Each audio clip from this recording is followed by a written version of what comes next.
We interrupt our program to bring you this important message.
Good evening, ladies and gentlemen.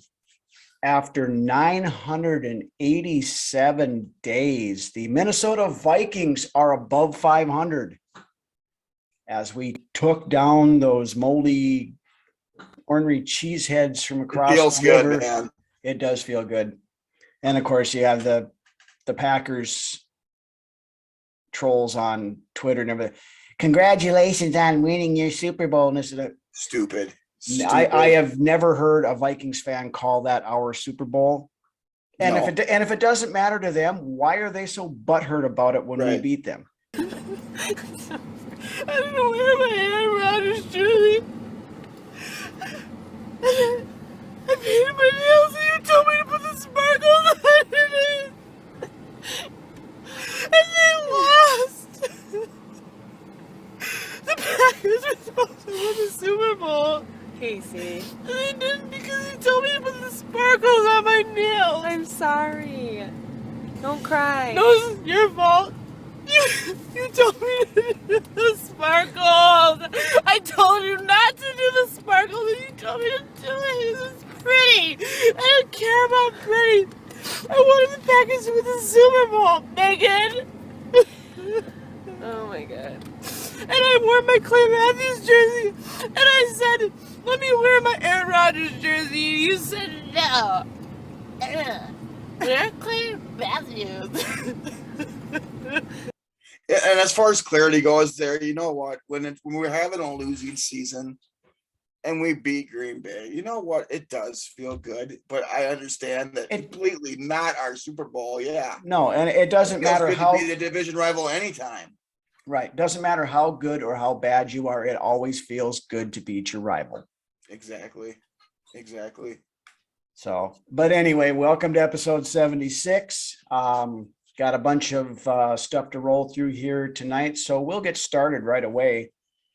Kind of hit off with the attack of the injury bug from week one. There were several big name players that sustained significant injuries. Of course, one that's getting the outcry across the nation, Dak Prescott, injured his hand or thumb, something in his hand anyway.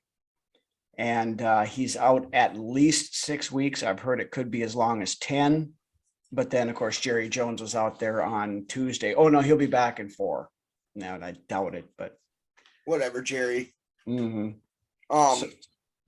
You know what? Honestly, that Dallas team wasn't looking very good with Dak Prescott. To begin No, with. they I didn't. mean, this started out this year anyways.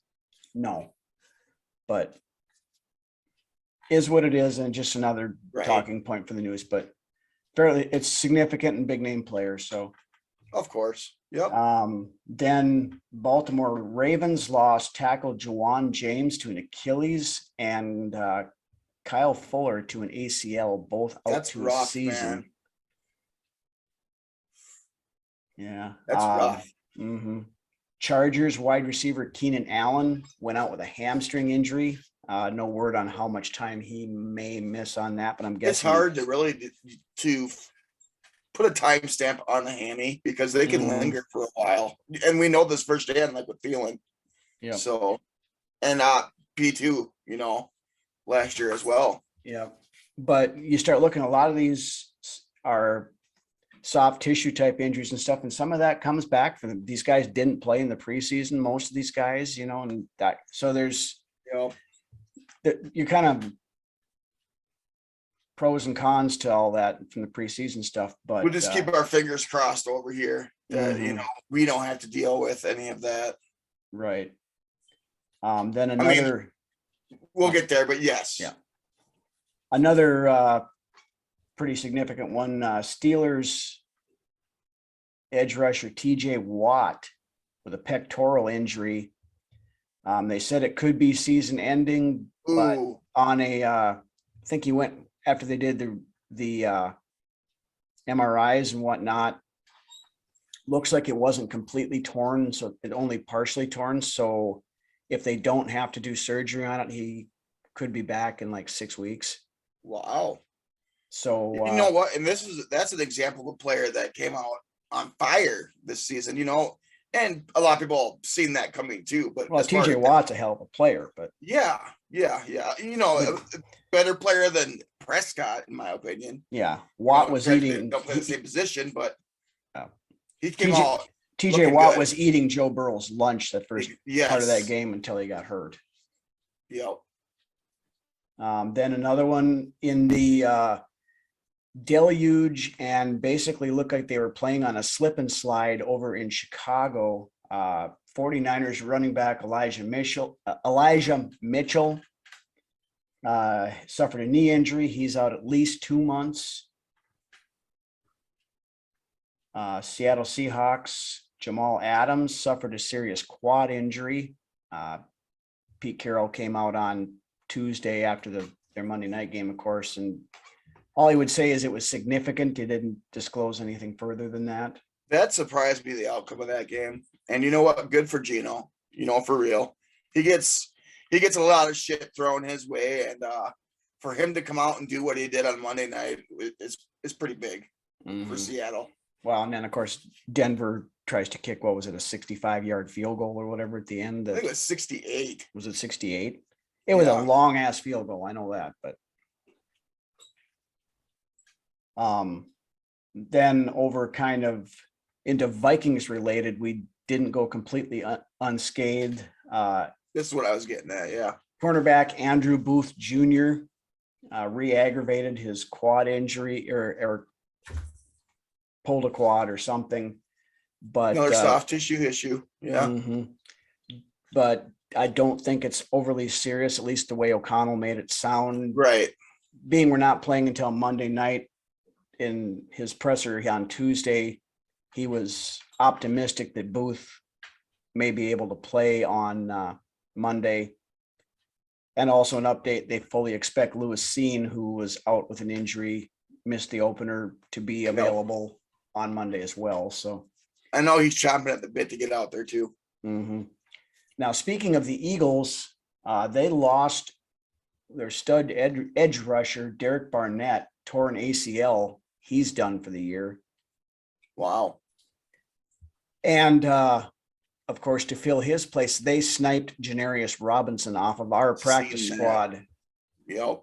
So will remain to be seen if he sticks beyond this game, or if they just got him to pick his brain on that stuff. But that was the first thought that came to my head when I seen that, was they just picked him up to see what we got going on over here in Minnesota. Teams do that all the time. It's not a big surprise or nothing. Yep. Nothing dirty, as we discussed a couple episodes back. Yep. So that'll bear watching, I guess, just to see. He'll be on the active 53, whether he plays or not, I guess we'll find out. That's pretty much it for the major injuries. There were more injuries, but a lot of them weren't the big name players that we could spend all night long going through everybody that that got nicked up in some way, shape, or form this week. Right. We're not giving you the entire league's injury list here. So no. Of course, Aaron Rodgers got his feelings hurt. So because you had a bad day, you take one down, you sing a sad song. The Vagina got injured. Yeah, among other things. I mean, he got which gives us a nice segue into the Packer game recap. You know, we all had high hopes for the potential that, you know, we've been, the hype and the potential that we've been fed through the preseason, through everything since Kevin The O'Connell came in. unknowns. But at least through one game, all of that seems to be justified as that Vikings offense looked very good this weekend, I thought. Of course, the big name, Justin Jefferson, 9 catches for 184 yards and 2 touchdowns, I don't think he's human. and damn near had a third one. He just couldn't get the second foot down. Yeah. And 158 of those, I think, 153, 158 were in the first 158 came half. in the first half, yeah. So that, and along with that, Kirk Cousins, 23 out of 32 for 277 yards and 2 touchdowns. I loved what I saw out of Kirk this weekend. I mean, This was a different Kirk than we have seen in Minnesota as far as fans go. And a lot of that has to do with the 2 guys running the show. Mhm. Well, I mean, you know, Kirk was out there. He was moving around in the pocket to avoid pressure. He was stepping up and he was decisive with his throws. The dude was calling audibles. Yeah. What the hell was that? Mike Zimmer was throwing stuff at his TV, seeing a quarterback audible. I mean, And you know what? When he called those audibles, he audibled into the right play at the time. I mean, the one was a deep shot to Jefferson, and the other one was either switching direction of the run or audibling to a run. So yeah, and during that game, pretty much anytime he took a shot at Jefferson, he came down with it. So I mean, I don't know how he got that wide open in some of those. yeah, well, when you got the announcer saying, "Oh my gosh, how is he that wide open?" I mean, that's telling you enough right there. Mm-hmm. It Well, and was then of course, beautiful. there was the normal slurpage of, trying to make excuses for the Packers. No, They slurped the Packers Jefferson's until just the that last 2 good. minutes of the game, dude. Mm-hmm. But like I was saying about Kevin O'Connell's play calling, I thought it was excellent the first half. We were attacking, we were moving the ball, pretty much anything we wanted to do on offense, we were almost able to do it. Yeah. You know what? We did take our foot off the pedal, I believe, for a little bit there in the third quarter. Yeah, I think so too. And I was just getting to that point. That was one of my few gripes I had about the offense. I mean, like we'd said, And this is being pretty super critical of the team. Yep. Cousins had like 215 yards passing in the first half, and then 65 in the second half, whatever it ended up being. But in the second half, also the running game started getting going. Dalvin Cook was moving. Alexander Madison was running well. And you know why? Because they were back in that coverage up. Well, yeah, because they were scared of Jefferson burning them. So, but Dalvin Cook did end up with 20 carries for 90 yards, and then they added 3 receptions for 18 more yards. So,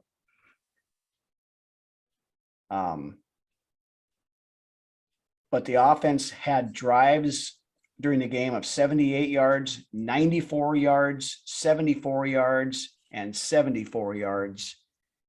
It would have been nice to see that 94-yarder turn into a 99-yarder. Right. But I understand what he was doing there to take the points and build the Right. lead back up. You don't want to come away with nothing after that goal line stand and that drive down the field. I completely get what he was doing. I there. did. I agree. I agree. Now, one thing with the conservative play calling we were talking about in the second half, we did dial it back up there in that fourth quarter range and, run some time off the clock and move down and got another field goal. And There wasn't a moment where I didn't think that we had the game and, outside of our control. I believe O'Connell probably does have that switch that he can just turn on at any moment. That's what I'm hoping anyways. yeah. It was a beautiful game plan, in my Mhm. opinion, all around.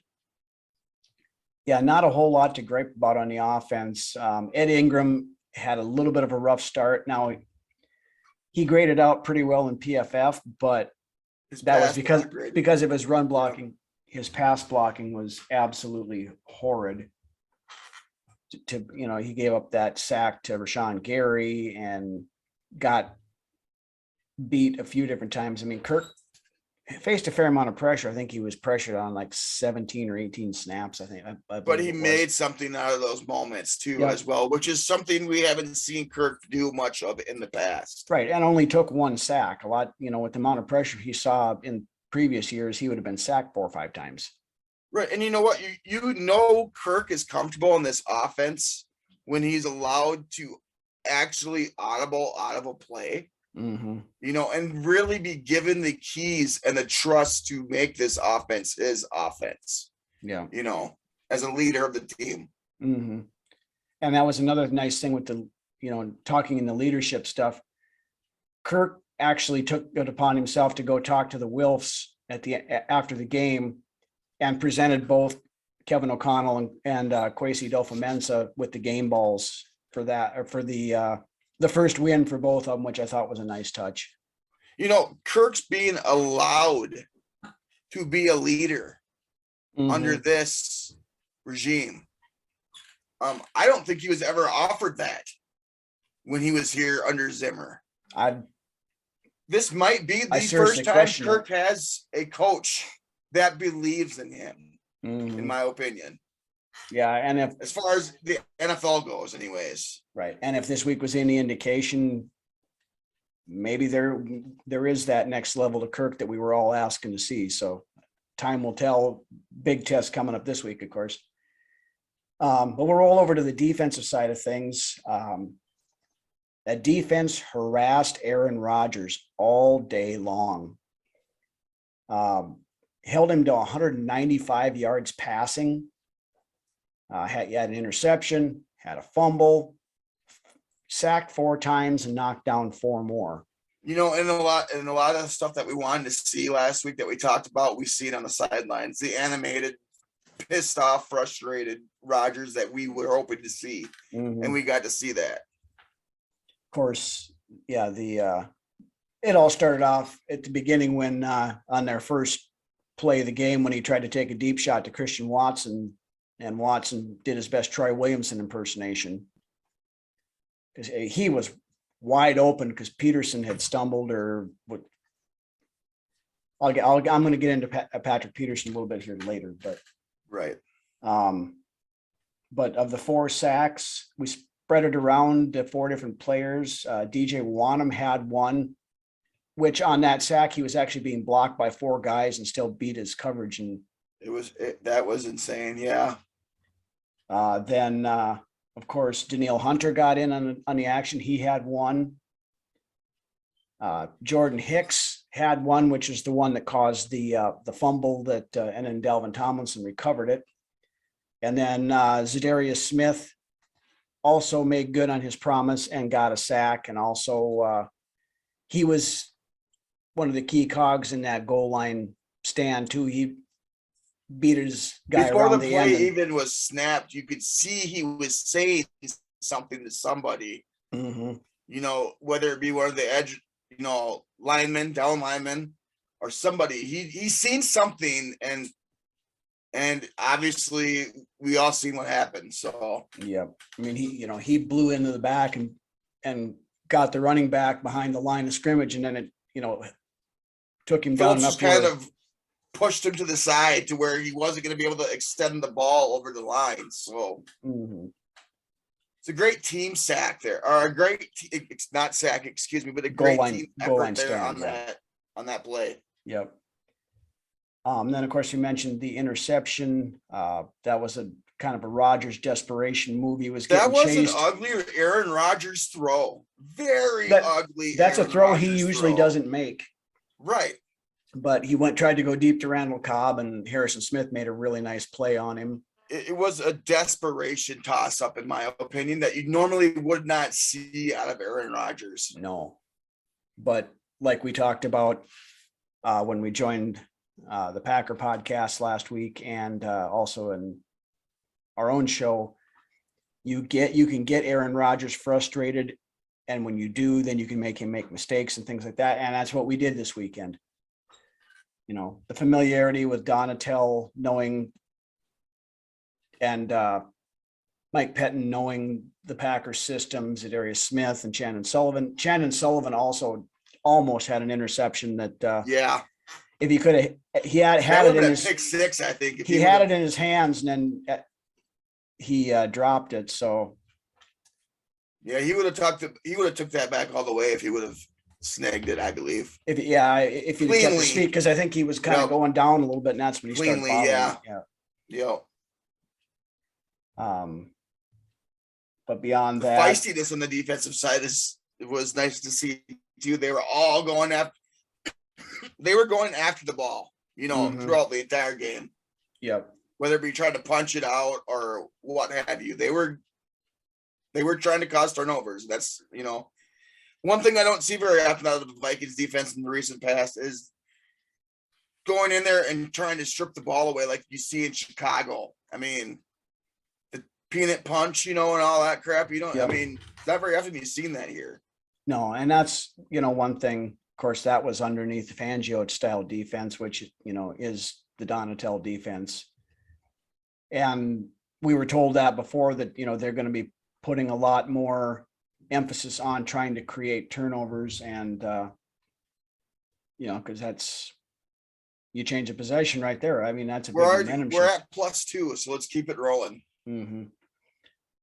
Then on to a couple of not so great things from the defensive side of things.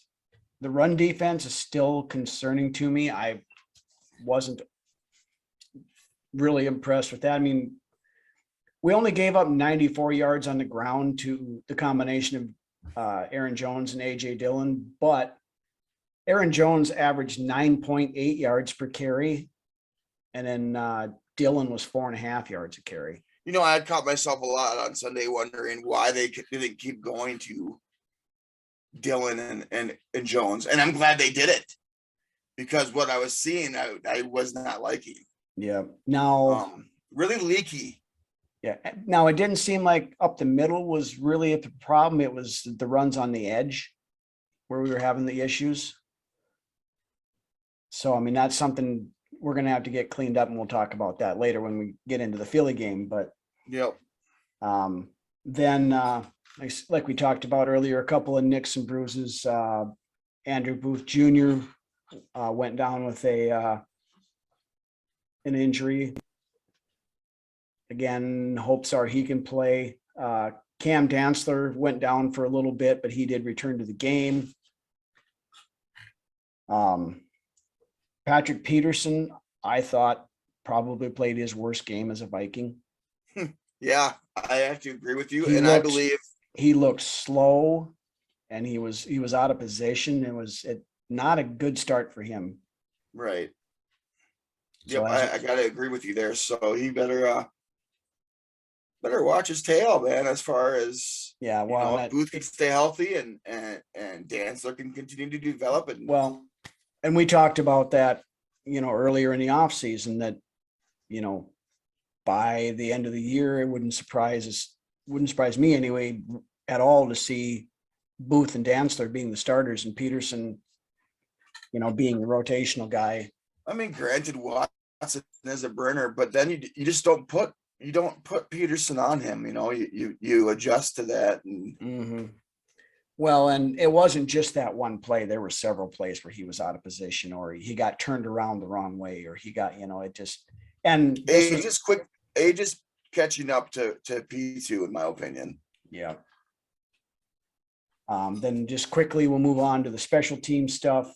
Greg Joseph, very good day, 3 for 3 on field goals, including a career long 56-yarder, which I believe also ties a Vikings long. Yeah, I was surprised that was our long, but and it was Edinger, I believe, that set that, and then Walsh matched it as well. Mm-hmm.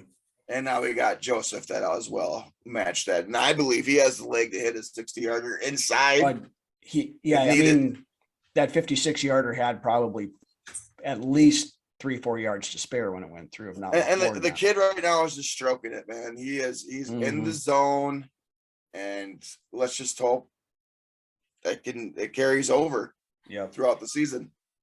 Yep.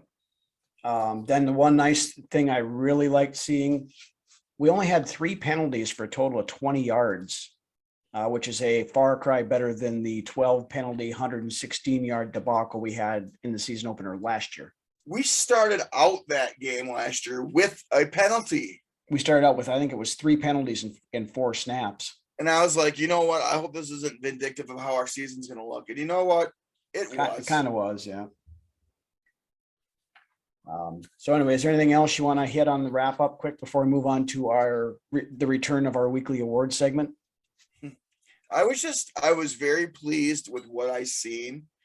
And I believe that there's a lot more yet in store for offense. And I was more than pleased with what I seen out of the defensive side of the ball up to this point.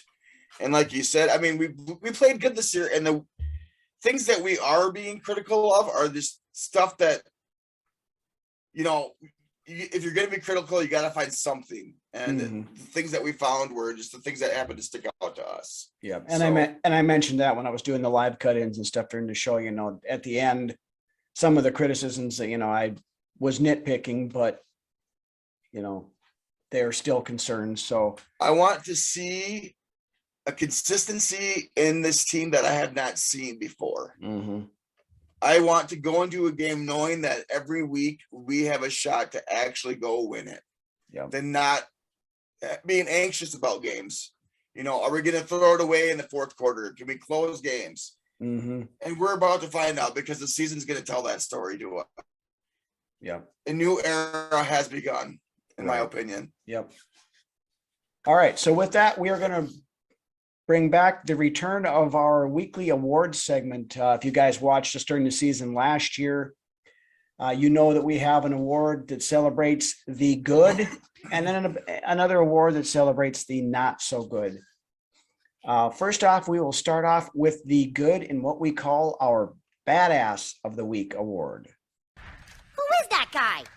Whoever he is one tough badass. So who do you have for your badass, Lance? There's a lot of players deserving of this award. Obviously, you got your Justin Jefferson, and you got your Kirk Cousins, and your Jordan Hicks on defense. But I'm going to have to, just out of respect and how he had this team prepared week 1 against a division rival, you got to give it to Kevin O'Connell.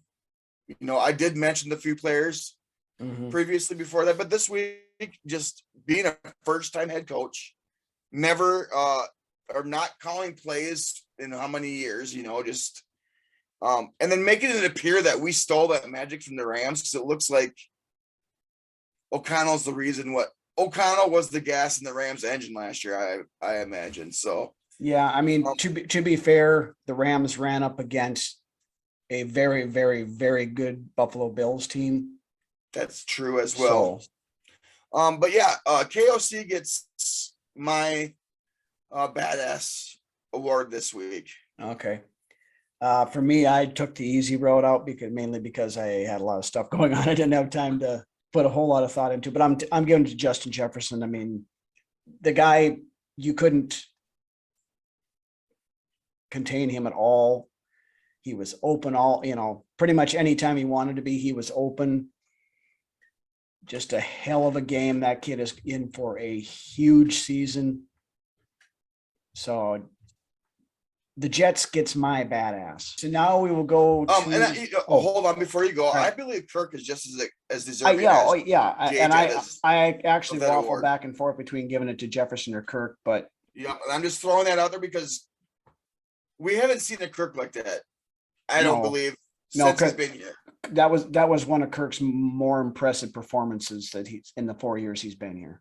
I mean, and the dude is exuding confidence. I mean, I believe truly that a team is a mirror of its leadership, Mm-hmm.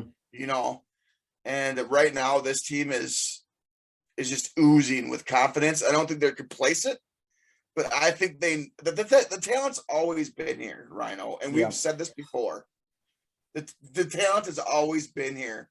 It's just the one calling the shots, you know, and I believe Kevin O'Connell was the best medicine that this team could have gotten. And now he's bringing out the best version of Kirk that we have seen and that the NFL has seen as well, I believe. And Kirk's going to build on that, I believe. And I don't think that's the best game that we have seen Kirk play yet this season. So, yeah. With that being said, Kirk is just as deserving as Jefferson and KOC, in my opinion. Yep. All right. So with that, we're going to roll into the not so great with the award that we affectionately call our Red Foreman Award. Son, you don't have bad luck. The reason that bad things happen to you is because you're a dumbass. All right. Who you got for that one? I'm going to have to go with Patrick Peterson with this award. Yeah, me as well. And this is just being, you know, ticky-tacky, but I did see some things that I did not like as far as coverage goes.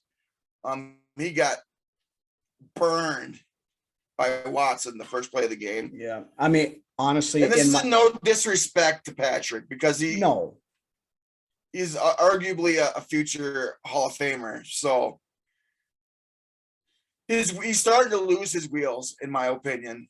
Yeah. To me, it was more than ticky-tack with Peterson. He, like I mentioned earlier, he didn't look good. He looked slow. He was getting turned around. Stuff that you usually don't see happen to Patrick Peterson was happening to him this weekend. And this was against pretty much no-name wide receivers. It wasn't against Devontae Adams or, you know, Jamar Chase or some top-tier wide receiver in the league. It was against a couple of rookies and some guys that they picked up at Kmart. That's true. And I believe, you know, Patrick said, you know, he had told Aaron that it was the first play of the game and he had to shake a little bit of that rust off. And I believe as the game went on, Patrick kind of settled in because the coverage is we got some coverage sacks. So, I mean, the coverage was there in some situations. Yeah. It's just, he's not what he used to be. And that's not a knock on Peterson because Father Time catches up with everyone, you know, whether it be in your early 30s, your mid 30s, your late 30s, what have you. It catches up. And you could only, at corner, you could only cover up your flaws for so long before you get exposed. Right. All right. So with that, we will roll into another one of our classic beer commercials. So run over to the fridge, grab yourself a cold one, crack it open, check this out, and we will be back in a minute with a Philly preview. My beer is Rheingold, the dry beer. East side, west side, and up, down, and down. Rheingold Extra Dry Beer is the beer of great renown. Friendly, freshening Rheingold, always happily dry. The clean, clear taste you want in beer is in Rheingold Extra Dry. From Lexington to Madison and on both sides of Park, they ask for Rheingold Extra Dry before and after dark. From Coney to Connecticut on Flatbush Avenue, from Jersey scenes way out to Queens, they sing as millions do. My beer is Rheingold, the dry beer, friendly, freshening, and happily dry beer. Dry means clean, and it's clean. All right, we are back, and now we put the Packer victory in the rearview mirror and look ahead to the Monday Night Football matchup as we travel to Philadelphia to take on the Eagles. You know, as we had kind of talked about earlier, the run game was a concern, or the run defense was a concern in against Green Bay. It's going to have to have gotten better this week because Philadelphia has a lot of different players that are going to run the ball right over you if you're not careful. They really don't have one guy that stands out, but they're able to keep all those guys fresh by rotation. And it also helps that Hurts can get outside the pocket and make plays outside the pocket as well on the run. And that's the biggest concern I have is Jalen Hurts getting out in space and running. Because, I mean, last week against Detroit, Hurts had 90 yards rushing. Then you had, of course, Miles Sanders, who's their starting running back. He went for 96 yards. And then Gainwell had another 20, and then a couple other guys. So, I mean, you're looking, they ran for over 200 yards. Granted, it was against Detroit, but still. I don't know. I mean, I think Aaron Jones and AJ Dillon are a little bit more scary to me, in my opinion, than that group of running backs in Philly. But the thing that adds that extra element is Jalen Hurts. Right. And that's what I was kind of containing him at the end of the day. And I believe last year we did a pretty good job getting Lamar Jackson, who is a very variable style of quarterback, to Hurts, although Hurts has more of a better arm at this point as far as accuracy goes than Lamar Jackson. That's a little bit of a bold take, but I won't argue, I guess, with you. But no, like we're talking about the run defense, it wasn't the runs up the middle that were really killing us too much. It was when they started running off tackle and out, around the edges. And that's where somebody like Jalen Hurts can make you pay in a real quick hurry if he gets out there and in the open and starts running. And I believe in a 3-4 defense, it's a little bit easier to spy on the quarterback with one of your players as well, your linebackers or what have you. Yeah, you have one of your linebackers spying and then the other going into a middle zone or whatever it may be. Right. And now, again, if Hurts takes off and runs and gets leveled by Harrison Smith or Lewis Cine a couple of different times, he might start to reconsider those options too. So, and my comparison with Jackson is Hurts is a lot smaller than Jackson as well. Jackson's built a little bit bigger than Hurts. Yeah. But I believe the football IQ as far as the linebackers go, and that's going to be a big part of containing Jalen Hurts. The IQ of our linebackers is very high. Mm-hmm. And you could have any one of those guys, Hicks, Kendricks, Hunter, Smith. You want to aim Smith and Hunter more at you're rushing the quarterback, but Hicks and Kendricks are more than capable of spying. Yeah. Hurts all game, in my opinion. Right. Now, of course, they don't only run the ball. They had the offseason acquisition of AJ Brown, which is looking good at the moment. Yep. He had 10 receptions for 155 yards against Detroit. So pretty significant debut for him. Then of course you've got Dallas Goedert at tight end, very capable tight end, great catching the ball. We've had issues containing tight ends in the past, so that'll be a matchup I'm interested at looking at as well. Mm-hmm. Then they've also got Devonta Smith, who did not have any catches last week, but has typically been, fairly significant part. Yeah, has the potential to be anyway. But then beyond Philly's offense, their defense is good too. Fletcher Cox, man. He's no joke. You got Fletcher Cox and Jason Hargrave in the middle. Cox is a perennial Pro Bowler, all pro. He's every bit of of a struggle and an issue as Rashawn Gary and Frank Clark were last week. So I must say though, I was really impressed at how that offensive line showed out against that Green Bay defensive front, the front four. They definitely had their moments. So hopefully, another game under Ingram's belt, he'll come out a little bit better. Yes. If we can keep Bradbury from getting forklifted into the third row, that'll help. I seen pressures. Obviously, Kirk was pressured. I think it was 12 times, like you said. Yeah, 18, I think. Yeah, but yeah, well, quite a few. Right. I liked what I seen for the most part out of the offensive line as the game went on. So, anyways, Philly. Yeah. On their edge rushers, here again, we talked about Derek Barnett going out for the season. So they're down a little bit there, which, can only help us out a little bit.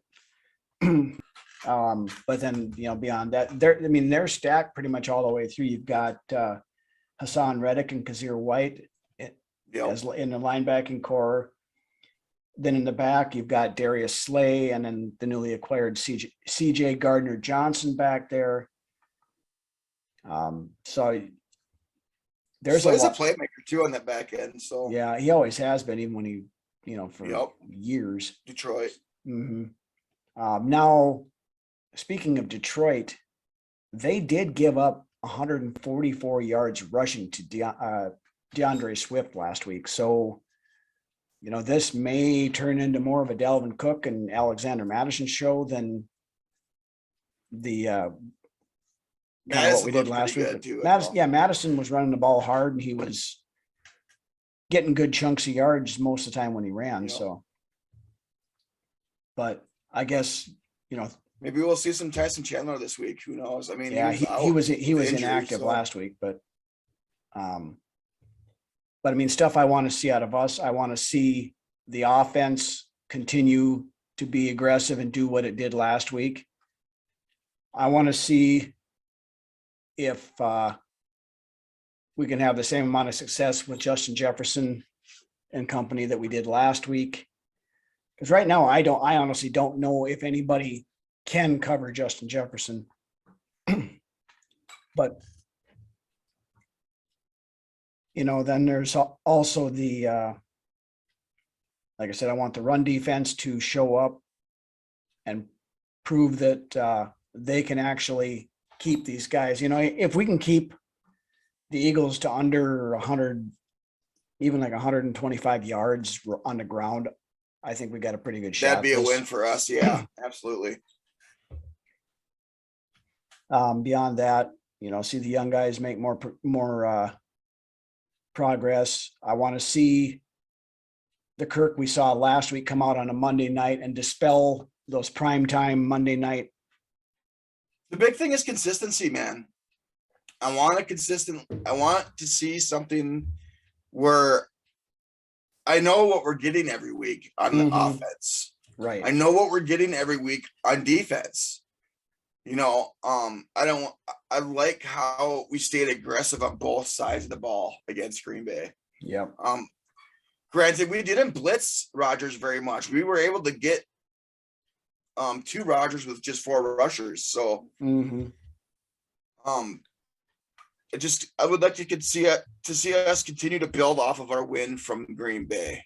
Yeah. Well, and one thing we know we're going to see is this coaching staff is game planning for each individual team. We talked about this last year. It seems way so often that Zimmer didn't game plan for a specific opponent. 10 Commandments of Zim. Yep. He had it on the stone game plan goes. Had it on the stone tablet, and this is what we're running. I don't care who we're playing. We're going to do this because he's got his kick-ass defense, and then you had coloring book Clint's offense that only had 6 plays in it to begin with. So too much, no player input in that game plan whatsoever. Whereas in areas now, the coaches wanting player input as far as how the game plan goes. Right. It's night and day. Anything else you want to hit on the Philly game before we move on, or?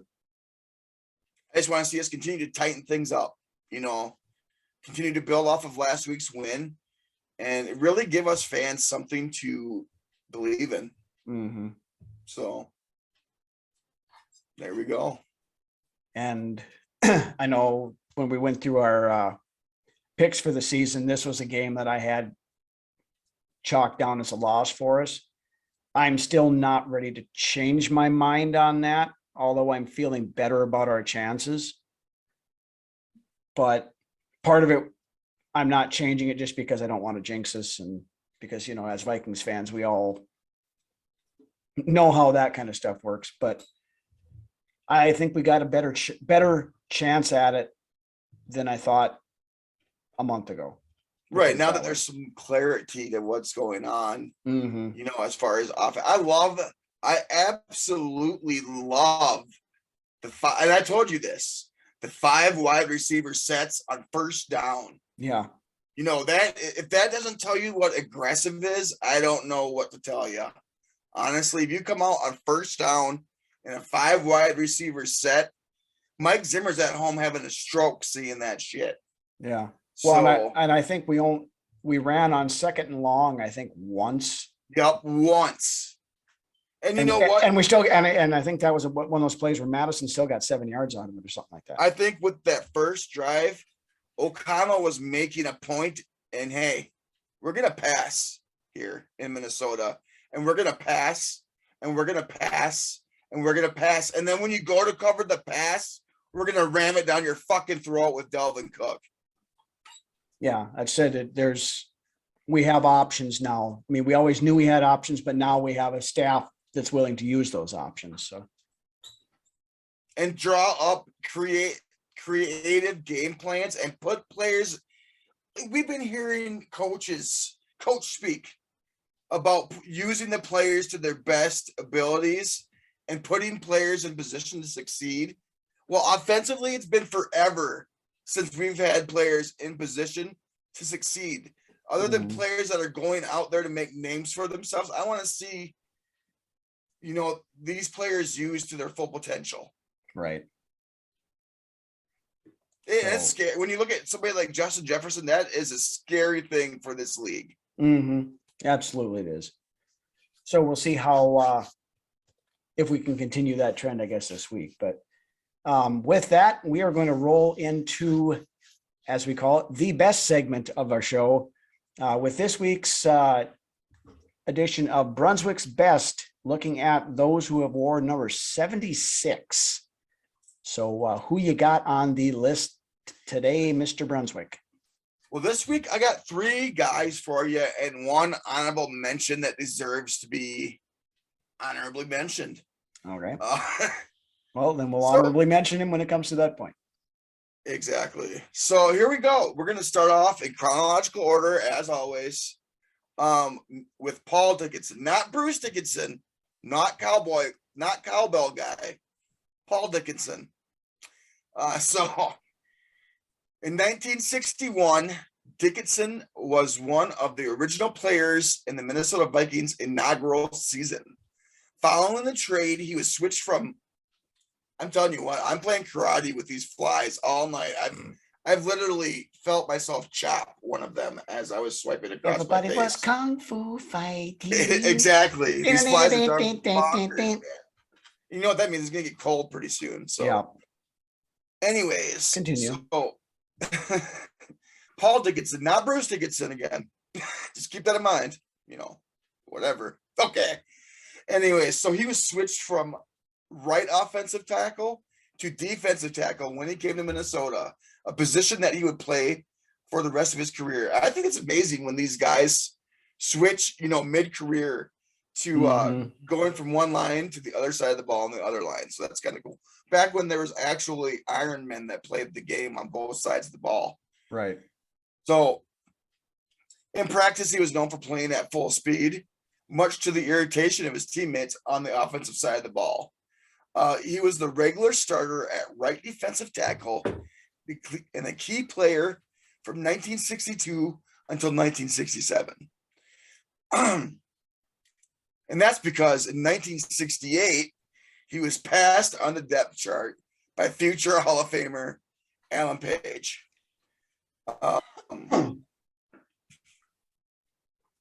Continue. Yes. The next year, although he was a backup, he was still considered part of the Vikings' famous Purple People Eaters, or the Four Norsemen defensive line, which consisted mainly of Marshall, Page, Larson, and Eller. He played in Super Bowl, the one where we played Kansas City. I believe it was our first Super Bowl in New Orleans. losing to the Chiefs in 1971. He spent time on the team's taxi squad before being released. Next on the list, we have none other than Tim Irwin. Now, Tim Irwin, who wore the number from 1981 to 1993 after not starting a single game as a rookie, Irwin was an Iron Man at right tackle for the Vikings, starting 181 consecutive games from 1982 to 1983. Man, that's crazy. Mm-hmm. In addition to being an outstanding offensive tackle, he also made an impact on special teams as he blocked 10 kicks in his career. You know, while that sounds like a lot, and it is, that only places him third in Vikings history in that category. Yeah. Now, Irwin was named one of the 50 greatest Vikings of all time, and with good reason. Tim Irwin, this week, you make the list. Now, here's coming my honorable mention. I don't got much to say about this, but I do remember him as a player, and I do remember him putting in good work for this team. And that player is Chris Lewinsky. Chris, you're an honorable mention. Moving along, we have none other. And last but not least, we have Big Steve Hutchinson. Now, following the opening of the free agency in 2006, Hutchinson signed a controversial offer sheet from the Vikings, $49 million over 7 years, which was believed to be the richest contract ever offered to a guard at the time. The offer sheet, though, contained a poison pill provision that would have guaranteed his entire salary if he was not the highest paid lineman on the team. Hutchinson came to the team in 2006. He went on to play 59 straight games while with the Vikings, not missing a start. On December 21st, 2010, Hutchinson was put on injured reserve by the Vikings. Hutchinson also ended the 2011 season on injured reserve. During the first 11 years of his NFL career, Hutchinson had started all 157 games that he had played in. However, the Minnesota Vikings announced that they had released Hutchinson on March 10th, 2012. He did go to play another 3 seasons with Tennessee, and on March 11th of 2013, Hutchinson announced his retirement from the game. On February 1st of 2020, Hutchinson was ultimately elected first ballot into the Pro Football Hall of Fame. Through a list of Hutchinson's accolades here. Now, he was a big part of the line that blocked for Adrian Peterson. Mm-hmm. He was a man amongst children on the offensive line. The dude is a Hall of Famer, and his resume that I'm about to give to you is it speaks for itself. So, Steve was a 5-time first team All-Pro. He was a 2-time second team All-Pro. He was a 7-time Pro Bowler. He was part of the NFL 2000s All-Decade team. He was a PFWA All-Rookie team. He's one of the 50 greatest Vikings. He's a national champion in 1997, Big Ten offensive lineman in the year in 2000, unanimous All-American in the year 2000, Rose Bowl champion in 97, Orange Bowl champion in 99, and a 2-time Florida Citrus Bowl champion in 98 and 2000. The dude had a hell of a football career. Mm-hmm. So, Steve, easily you made the list this week. Thanks for the years of purple and gold. Absolutely. And the stability that you brought that left guard position for years. Yep. All right. So with that, that's really about all we've got for this week. We do want to mention that we have once again been invited on some opposition podcasts this week. We actually have been invited on 3. We're hoping to make all 3 of them work. The AAT Birds, the Santa Booed First podcast, and Bird Gang Nation, all out of Philadelphia. I don't have dates when their shows air yet, but We will post it to our Facebook page when we have those. Also keep an eye on Twitter. But we want to let you guys know that, so you can come check us out on there as we break down the game with the opposition, which we enjoyed doing with the Packers guys last week. So we're going to give it another shot this week. Beyond that, again, thank you everybody for watching. If you have not subscribed to the channel yet, make sure you hit that. We're getting awful close to 600 subscribers.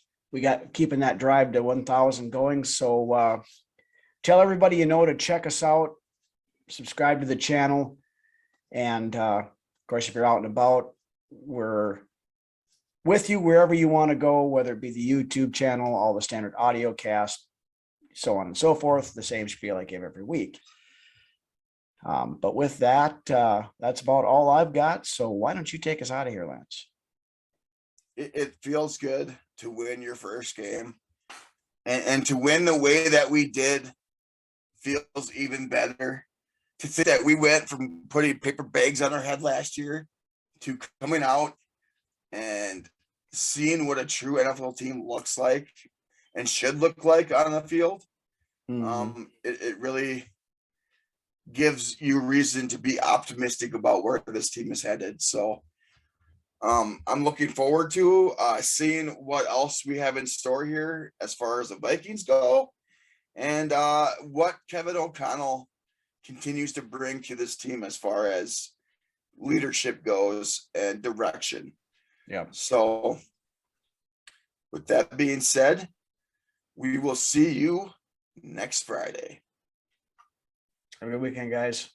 Let's go. And don't forget, we will be your putting this out again on Sunday as well on the Facebook page for a pregame show for the game on Monday night. So remember to keep an eye out for that as well. So, but with that, we'll see you guys.